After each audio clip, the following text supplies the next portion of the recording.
मेरे प्यारे बच्चों, आज हम कक्षा 12 अवकलन अध्याय का अभ्यास करेंगे।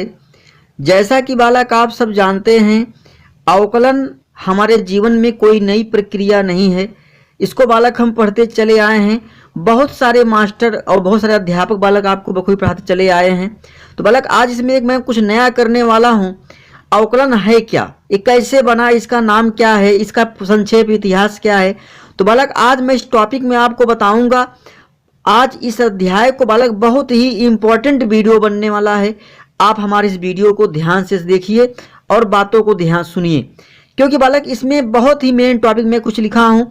तो आज का बालक अध्याय क्या है, अवकलन। तो कैसे बालक इसको हम समझेंगे, बातों को ध्यान दीजिए। यदि y कामा x का एक सतत फलन है तथा x में अल्प वृद्धि डेल्टा x होने पर y में संगत वृद्धि डेल्टा y है, तो y का x के सापेक्ष अवकल गुणांक अथवा अवकलज कहते हैं। याद रहे बालक।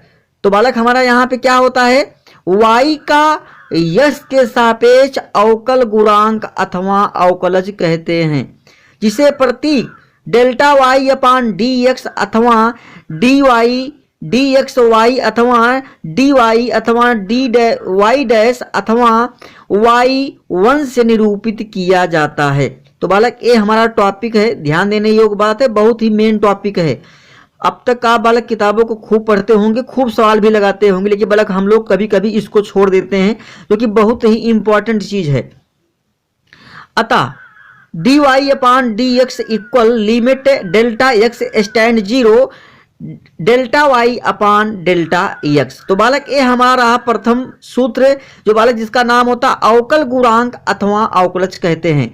तो बालक इसके लिए ए बनाया गया। अब बालक हम बात करेंगे जिसका नाम होता है अवकलन, जो हमें आज इस अध्याय में सीखना है, पढ़ना है। तो बालक देखिए यहाँ पे लिखा है अवकलन। तो बालक इसकी परिभाषा क्या होती है, किसी फलन का अवकल गुणांक ज्ञात करने की क्रिया को अवकलन कहते हैं। तो बालक हमने जैसे बालक यहाँ पे भी अवकल गुणांक को अथवा अवकलज कहते हैं की परिभाषा निकाला था, बालक वही कह रहा है किसी फलन का अवकल गुणांक ज्ञात करने की क्रिया को अवकलन कहते हैं। ठीक है।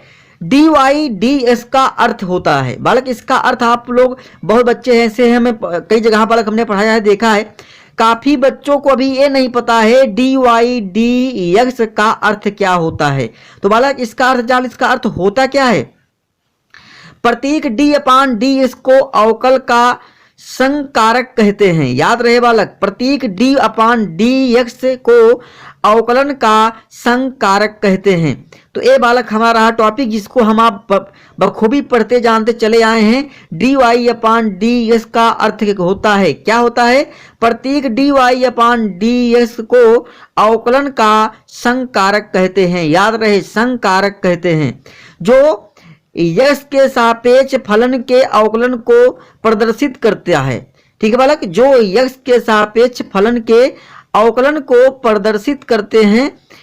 अतः यश के फलन का अवकलन करने के लिए फलन से पहले संकारक D Y upon D x लगा देते हैं। जो बालक आप जानते हैं, हम लोग इसको पहले से ही लगा देते हैं।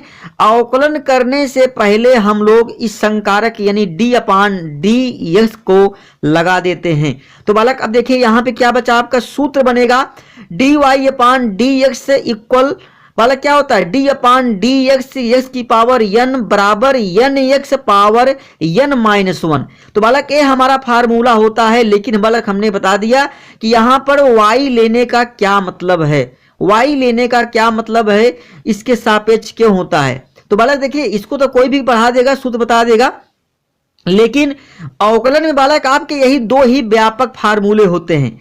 बाकी बालक बनाए हुए फार्मूले हैं, उसका मैं आगे जब पढ़ाऊंगा सब आपको बताऊंगा कि किसके लिए क्या होता है और क्या नहीं होता है, होने की वजह क्या है, क्यों होता है और क्यों नहीं होता है। देखो बालक नंबर 2 में क्या दिया है, D Y upon D X equal आपका डी अपान डी एक्स इंटू सी होने पर वहां शून्य होता है। याद रहे बालक, अवकलन करने का बहुत ही सिंपल तरीका है। यहाँ n का मान क्या दिया है हमें उससे कोई मतलब नहीं है, x है तो x होना चाहिए, जो यहाँ पर होता है उसी के सापेक्ष यहाँ अवकलन किया जाता है। तो अगर बालक यहाँ पर हमें x के सापेक्ष करना है तो x होना चाहिए, t के सापेक्ष करना है तो t होना चाहिए, p के सापेक्ष करना है तो p होना चाहिए। तो बालक यहाँ पर जो भी रहता है उसी के सापेक्ष हमेशा अवकलन किया जाता है। तो बालक याद रहे आपका यही मेन फार्मूला होता है, और घातांश से कोई मतलब नहीं, घात यहाँ कुछ भी है उसका यहाँ कोई मतलब नहीं है। जो भी n का मान आएगा हम उसको n के स्थान पे रख देंगे और मेरा काम खत्म हो जाएगा। और देखो बालक जब यहाँ पर हमारा ए बेस ही बराबर नहीं है, जिसके सापेक्ष करना क्या है, x है तो x होना चाहिए, तो बालक वहां हमारा क्या होता है, शून्य होता है। तो बालक यही आपके दो ही बहुत मेन फार्मूले होते हैं, बाकी सारे फार्मूले निगमन द्वारा बनाए जाते हैं। तो बालक यही आपके दो व्यापक फार्मूले हैं, बाकी फार्मूले बनाए गए हैं। आप बालक उनको चाहें तो इनकी सहायता से भी उन बने हुए फार्मूलों को ज्ञात कर सकते हैं। तो बालक इसको मैं आपको टॉपिक लोड कर दूंगा जब आप हमसे कहेंगे। तो ध्यान देने वाला याद है कि यहां पर x है तो यहां पर x होना चाहिए। इतना रहने पे आपका सूत्र होता है n(x) पावर n-1। तो बालक जब यहां पर मेरा ये दोनों बराबर ही नहीं है तो वहां बालक क्या हो जाएगा, शून्य।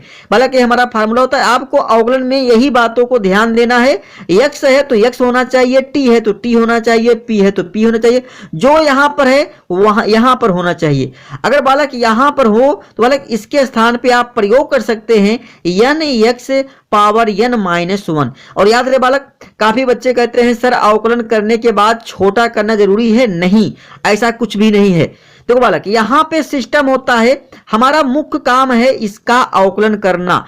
अगर आपने dx x की पावर n को हटा दिया तो बालक स्पष्ट है हमें वहां मिल जाएगा n(x) पावर n-1, जो कि इसका फार्मूला होता है। सवाल का लेफ्ट पक्ष है बालक, हम लोग वहां राइट को ही दिखाते हैं। तो बालक हमें राइट वाला पक्ष अगर वहां पे मिल जाए तो मेरा काम खत्म हो गया। उसने कहा कि अवकलन कर दीजिए, हमने अवकलन कर दिया। तो बालक देखिए, छोटा करना हमारी परंपरा होती है कि उस पर कोई अंगुली ना उठा सके। जैसे एक इंसान को कहा जाए कि आपको घर को खूब बढ़िया से साफ करना है और साफ करने में थोड़ा सा कमी कर देता है, तो लोग कहते हैं कि थोड़ा इसने कम सही साफ कर पाया, लेकिन इसने काम किया है। काम इसने साफ को मैंने दिया था कि आपको मकान को साफ करना है, मतलब उसने घर को पूरा साफ कर दिया। साफ करने वाला काम किया है, उस पर हमें कोई डांट नहीं पड़ने वाली है।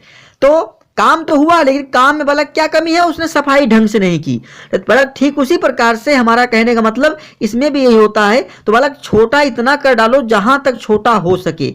अगर आप नहीं करेंगे तभी कोई इसको गलत नहीं काट सकता। आपकी सवाल सही है। तो बालक आज हम आपको बहुत ही मेन टॉपिक का अध्याय लोड कर रहे हैं। आप इस बालक वीडियो को देखिए, इसको लाइक शेयर और सब्सक्राइब करना ना भूलें।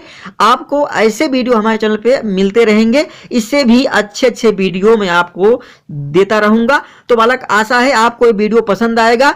आज मैं बात किया हूं अवकलन के कुछ प्रकारों के, अवकलन है क्या, और बालक हमने क्या बात किया यहाँ पर आपको dy/dx का अर्थ होता है। बालक इसका अर्थ क्या होता है इसके विषय में बालक हमने सीखा, और अब आपने सीखा अवकलन की परिभाषा क्या होती है। तो बालक हमें ये आशा है कि आपको वीडियो पसंद आएगा। धन्यवाद।